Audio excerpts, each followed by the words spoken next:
नमस्कार, news of Rajasthan आप देख रहे हो। मैं हूं आपके साथ मनीष चौधरी। राजस्थान में विधानसभा चुनाव 2023 के मतदान में ज्यादा समय बचा नहीं है और इसी बीच सभी पार्टियां अपनी अपनी जीत पक्की करने के लिए एड़ी चोटी तक जोर लगा रही हैं। हालांकि राजस्थान की जनता इस बात के लिए सबसे ज्यादा उत्सुक रहती है।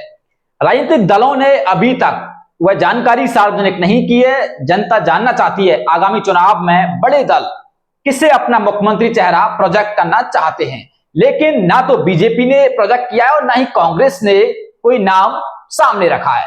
इसी बीच राजस्थान की राजनीति के लिए एक बड़ी खबर आ सकती है। सूत्रों से मिली जानकारी में सामने आया है कि बीजेपी ने अपना मुख्यमंत्री चेहरा पक्का कर लिया है। जल्द ही नाम की घोषणा बीजेपी कर सकती है। सूत्रों की माने तो पार्टी के एक जिम्मेदार नेता ने बताया है कि बीजेपी अगर जीतती है तो वसुंधरा राजे को ही मुख्यमंत्री बनाएंगे। इसकी घोषणा जल्द होने वाली है। बीजेपी ने आखिर अपनी रणनीति क्यों बदल डाली? यह हैरानी की बात इसलिए है क्योंकि राजस्थान में बीजेपी अब तक की चुनावी स्ट्रेटेजी एकदम अलग थी। पार्टी किसी को भी सीएम फेस घोषित नहीं कर रही थी, यह सब कुछ तय हो चुका था। लेकिन पार्टी ने राजस्थान के लिए मुख्यमंत्री चेहरे का ऐलान नहीं करेगी, सब चर्चाएं लगातार चल रही थी। ऐसे में बड़ा सवाल यह उठता है कि अचानक बीजेपी के केंद्रीय नेतृत्व का हृदय परिवर्तन कैसे हो गया? राजनीतिक में बदलाव आखिर क्यों हुआ, क्यों किया जा रहा है? और तीसरा सबसे बड़ा सवाल है कि वसुंधरा राजे बीजेपी के लिए जरूरी है या पार्टी की मजबूरी है?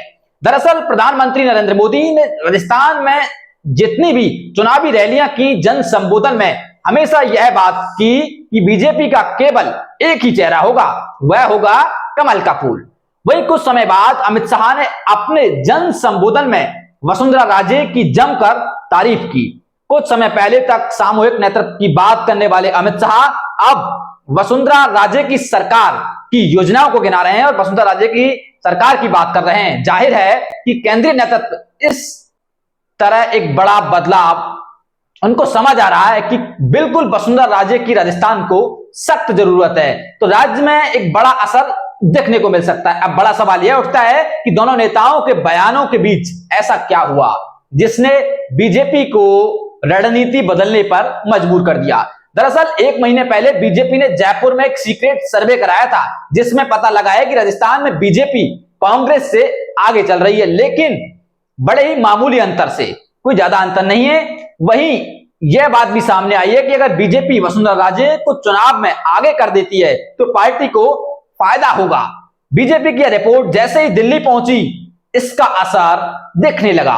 पहले तो पार्टी सीएम फेस घोषित करने से बच रही थी, लेकिन अब वह पार्टी निर्णायक फैसला लेते हुए वसुंधरा राजे को सीएम फेस बनाने जा रहे हैं। इसका जिक्र अभी कुछ दिन पहले जो सभाएं रैलियां हुई थी वहां नेता भी करने लगे हैं। बालकनाथ सांसद भी जो तेजारा से प्रत्याशी हैं वो भी इसका जिक्र कर चुके हैं।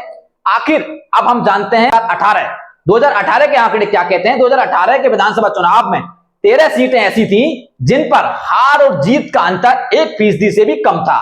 वहीं 10 सीटें ऐसी थी जिन पर 2% वोट के अंतर से दलों में हार जीत का फैसला हुआ। इतना ही नहीं, 15 सीटों पर 3% वोटों के अंतर से हार जीत हुई। ऐसे में कुल 38 सीटों पर बीजेपी और कांग्रेस के बीच हार जीत का यह खेल इतना कम मार्जिन से हुआ कि पार्टी को निराशा झेलनी पड़ी। राजस्थान में हर 5 साल में सरकार बदलने का रिवाज रहा। ऐसे में 38 सीटों पर दोनों ही पार्टियों के लिए बेहद खास है और लगातार दोनों ही पार्टियां 38 सीटों के लिए एड़ी चोटी का जोर लगा रही हैं। न्यूज ऑफ राजस्थान आपको सच दिखाता है। न्यूज ऑफ राजस्थान से जुड़ने के लिए आप हमारे फेसबुक, यूट्यूब, इंस्टा पर हमसे सीधा जुड़ सकते हैं।